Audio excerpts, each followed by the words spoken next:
నమస్తే, welcome to four sides TV. నేను మీ Vasudevan. Andhra Pradesh assembly నియోజకవర్గాల విశ్లేషణ భాగంగా ఈరోజు మనం పశ్చిమ గోదావరి జిల్లా చింతలపూడి రిజర్వ్డ్ అసెంబ్లీ నియోజకవర్గం గురించి మాట్లాడుకుందాం. రిజర్వ్డ్ కాకముందు ఈ నియోజకవర్గం నుంచి ప్రముఖులు గెలిచారు వివిధ సామాజిక వర్గాలకు సంబంధించి. ప్రస్తుతం చూస్తే ప్రజెన్స్ ఎలా ఉంది? డీలిమిటేషన్ తర్వాత మాల 17%, మాదిగ 13%, తెలగ, కాపు, బలిజ 11%, శెట్టి, బలిజ, గౌడ 11%, కమ్మ 8%, యాదవులు 6%, ఎరుకలు 4%, వైశ్యులు 4% ఉన్నారు. మిగిలిన అందరూ కూడా కొప్పులు వెలమలు 2.5% ఉన్నారు. రెడ్లు కూడా అంతే 2.5%, లంబాడి 2.5%, క్రిస్టియన్స్ 2.8% ఉన్నారు. సో ఇక్కడ డీలిమిటేషన్ ప్రక్రియలో కాంగ్రెస్ పార్టీ అనుసరించిన విధానం వల్ల ఇది ఓసీ నుంచి ఎస్సీకి రిజర్వ్ అయిన నియోజకవర్గంగా మారింది. సరే, రిజర్వ్ కాకముందు ఎవరు గెలిచారు, రిజర్వ్ అయిన తర్వాత ఎవరు గెలిచారు, అది కూడా చూద్దాం. 52లో మొట్టపర్తి కూనేరావు గారు కమ్యూనిస్ట్ పార్టీ ఆఫ్ ఇండియా నుంచి, communist party of India CPI నుంచి గెలిచారు, కమ్మ సామాజిక వర్గం.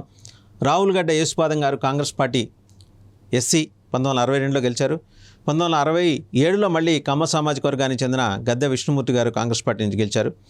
72లో చిన్నపనేని కోటేశ్వరరావు గారు ఇండిపెండెంట్గా గెలిచారు, వెలమ సామాజిక వర్గం. 78లో గద్దె వెంకటేశ్వర గారు కాంగ్రెస్ పార్టీ నుంచి గెలిచారు, కమ్మ సామాజిక వర్గం.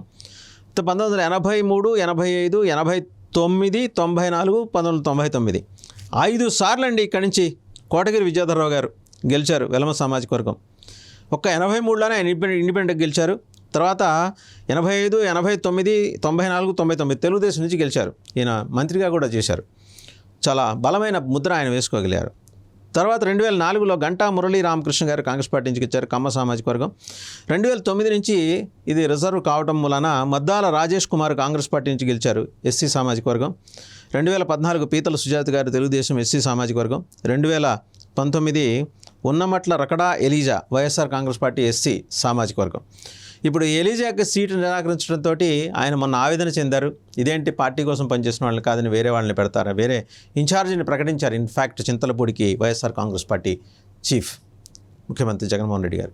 సో ఎలీజాకి ఇది తీవ్ర మనస్తాపం కలిగించింది. ఎలీజాని బుజ్జగిస్తారా? ఒకవేళ ఎలీజా గనక లేదు, బుజ్జగింపులకి లొంగకపోతే ఆయన తెలుగుదేశం పార్టీలోకి వెళ్తే ఎలా కౌంటర్ చేయాలని చెప్పే ఆలోచనలో వైఎస్ఆర్ కాంగ్రెస్ పార్టీ ఉంది. వైఎస్ఆర్ ఏంటంటే కొన్ని చోట్ల ద్విముఖ వ్యూహంతో, కొన్ని చోట్ల త్రిముఖ వ్యూహంతో వెళ్తోంది.